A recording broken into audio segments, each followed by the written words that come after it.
So it's been a while since I've done an unhaul, and I have quite a large and heavy stack of books that I've been keeping by my bookshelf for the past couple of months, waiting to be filmed about. Today's that day, so let's just discuss some books that I'm going to unhaul. A lot of these books have been just sitting on my shelf for months, possibly even years, and I've given them no consideration of wanting to read, and I feel like that's unfair to a book.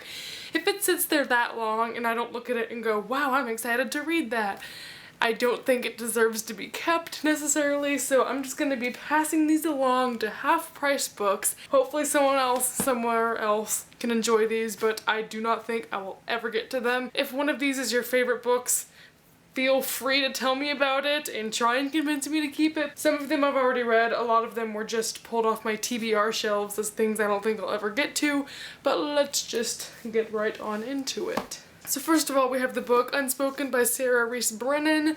I bought this book so long ago. I know it's paranormal and I've never read anything by Sarah Reese Brennan before. Quite frankly, I don't know why I bought this. It doesn't seem too interesting. I've seen reviews of it and I think people give it like a 3 stars and they say it's not the best book in the world. I frankly don't care to read it, so I'm just gonna pass it up. This next book is All Our Pretty Songs by Sarah McCarry. I got this off Book Outlet because the front, one of the back reviews on this is from Taha Mafi, and she says this is like a gorgeous haunting tale of love, etc. I was so sure that I was gonna love this because anything Taha recommends, I'm on it. It's always great. But I've tried to read this, it's slow. If you've read this, please let me know if you liked it because I want to read it because no one I know has ever heard of this, so I just want someone to tell me it's worth the try. This next book is Maybe One Day by Melissa Cantor. There's nothing bad about it or something that would make me look at it and go, oh, I don't want to read that. It's just, I'm not excited about it. I mean, I've had friends that read it and say it's like a 4-star book, but I'm just not in the mood to read this. I just don't feel like putting 6 hours into it because I think I could read things that I would enjoy more than that. This book is The Burning Sky by Sherry Thomas. This is an advanced copy that I bought because it doesn't say not for sale on the front and I was gullible and dumb. This book is like a Mulan retelling, and for the longest time that interested me, but now I just cannot bring myself to read it because it's confusing in the beginning and I just don't have that same urgency to read it as I did when I first acquired it, so I'm getting rid of it. This next book is one that I didn't even remember telling myself I'm gonna get rid of it, but I'm looking at it now like I've had this for a long time. I don't feel excitement when I look at this to read it, and it's The Arithmetist by Brandon Sanderson. I bought this because Reagan loves it and everyone raves about Brandon Sanderson, but I have no clue what this is about. I might keep this one and give it a try. The thing is, I would listen to this on audiobook because at my library they have this on audiobook, but the deal is it has pictures, so I don't know how that would work and I really don't feel like reading it in text format, so someone tell me if that's worth keeping or not. This next book is The 10 Things We Did and Probably Shouldn't Have by Sarah Milanowski. I told myself, oh, it's gonna be a light, awesome summer contemporary, and then I was fortunately warned that this is not that good, so I think I'm just gonna let this go and read other contemporaries that have gotten better reviews. The next book is The Girl of Fire and Thorns by Ray Carson. I listened to the first 70 pages on audiobook and I was not a big fan of it. I didn't really care about the characters. I'm not in the mood for YA fantasy right now, so like getting rid of all of this, I don't feel bad about it. From the first 70 pages, I don't see myself giving it more than 3 or 4 stars, so I'm just gonna let go of it. This next book is Love and Other Perishable Items. Oh my gosh.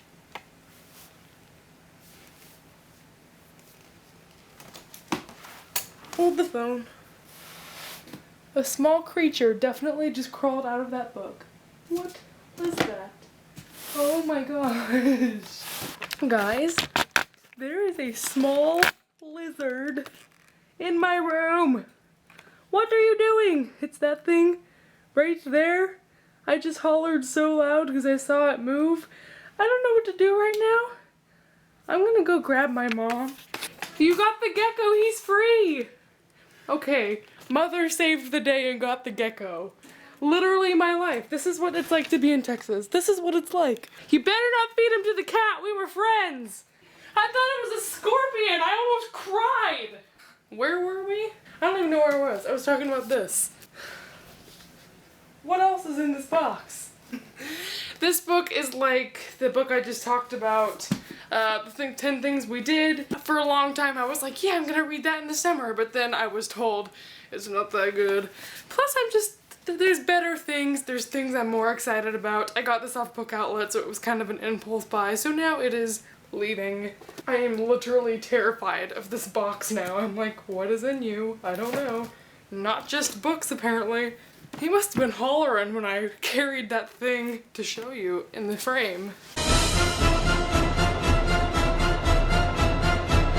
So these next 2 books are part of a series that I read the first book of and I don't feel like continuing or finishing. It is the Sweet trilogy, which is apparently 4 books now. I don't know what the deal is, but this is like a paranormal, demons, and the 7 deadly sins. I enjoyed the first book. I think I gave it like 3.5 stars, but honestly I'm probably never gonna read this one. But I know I'm not gonna finish the series and I'm not too interested in how it ends. Are there any more geckos in here?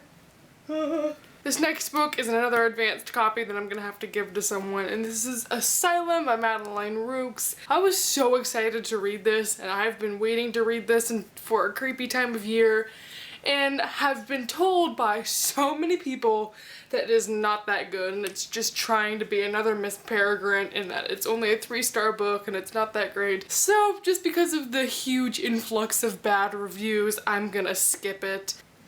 Like inspecting every book. This next book is Grave Mercy by Robin Lefevre. I'm pretty sure this book was in like my June 2013 haul. This book is huge and it's fantasy, and I've tried to read it so many times. I have this on Kindle too, and I've gone through the beginning of this book at least 3 times, but I've never been able to push myself all the way through it.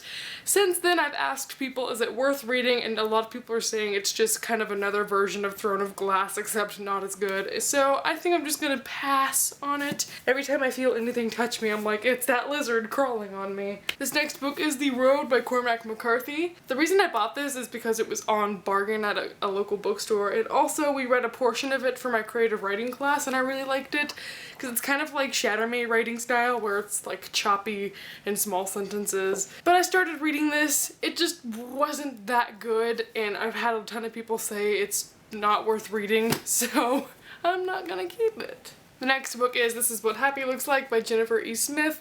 I read Jennifer E. Smith's other book, The Statistical Probability of Love at First Sight. Wasn't the hugest fan. I'll probably unhaul that one day. I was gonna read this summer, but I mentioned it in one of my TBR videos and a lot of people said it's not that good. Again, I have other things to read other than this, so I think I should just skip this one. I bought it on a whim because it was like a buy 2 get 1 free sale, and so I don't think I'm gonna enjoy this one that much based on what people have told me, therefore it is going. This next book is Teen Angst Nah by Ned Vizzini. I bought this because it's Ned Vizzini and I was like, it's probably gonna be funny and witty and sad. These are all short stories about him growing up, and I've tried reading it and I'm just not that interested. I thought I probably just shouldn't force myself to read it, so I'm gonna get rid of it. This next book is And Then There Were None by Agatha Christie, which my best friend from high school, this is like his favorite author, and he always told me to read this, but I don't think it's my genre. I don't think I'll ever get around to it. Quite frankly, I was running out of space on my classics shelf, so I just decided to get rid of this one. I'm probably not going to sell this one. I'll probably just put it aside and then maybe rediscover it one day and try and read it, but for right now, I don't think I'm ever going to read it. And then I'm getting rid of Number the Stars by Lois Lowry, which I bought for like 25 cents, and I was gonna read this for Cramathon, but I thought, there's a lot of children's books that people say, oh, this is great, you have to read it, it's like a once-in-a-lifetime thing, or you should just try this out no matter who you are. And I've tried reading some of those books that are labeled like that, and I find I don't enjoy them. So like things like The Little Prince and just children's classics like that, they don't do anything for me, so I figured this would just be wasted time, and I'm not that interested in it anymore. I bought it because it was cheap. Now I have books scattered everywhere, and there's a lizard somewhere in the world hollering. How long was he there? So thank you all for watching this unhaul. I don't even know what number this is because I've been doing so many of them this year. Thank you all for watching. Hope you all enjoyed, you know, cleaning bookshelf space. Loving it. Goodbye.